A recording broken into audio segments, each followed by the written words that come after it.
Hello, Jetterans and FBNs.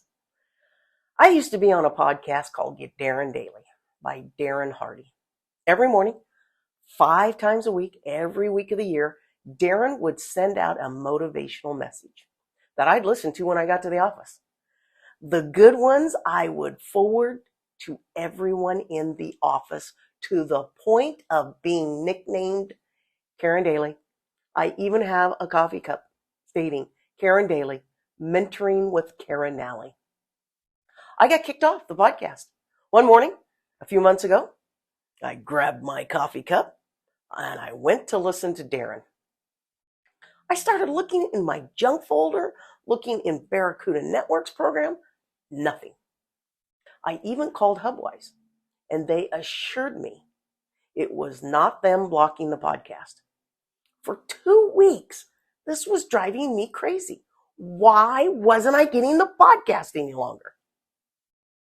Come to find out, if you're on the podcast as long as I had been, and you don't sign up for his masterclass mentoring program for several $1,000s, they kick you off.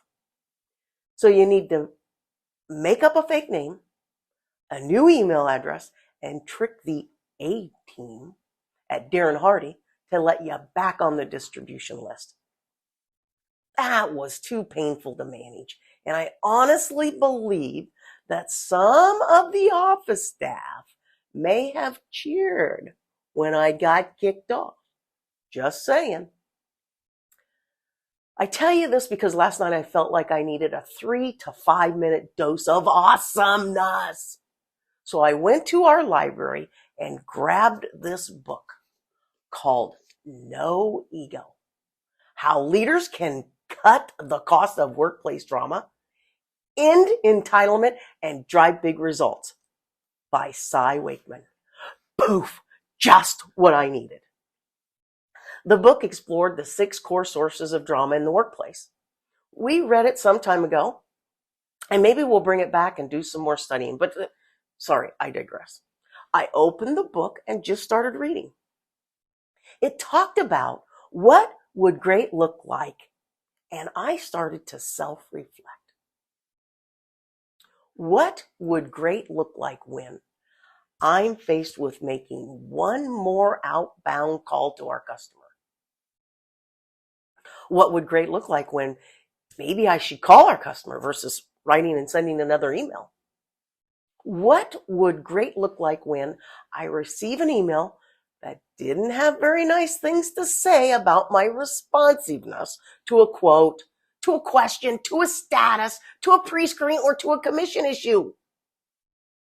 What would great look like when I had a tough day and I look over at caller ID and caller ID says, "That agent again?"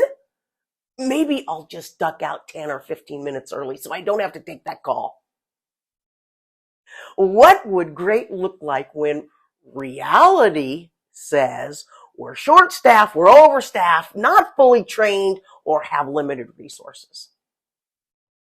What would great look like when? Now, time out.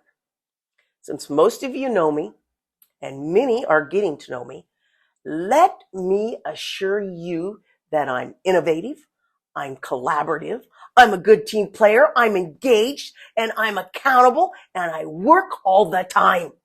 So what would great look like if I dropped the ball, didn't respond in a positive and enthusiastic manner?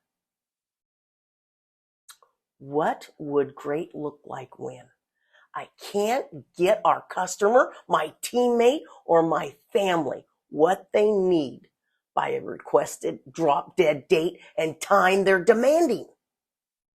What would great look like?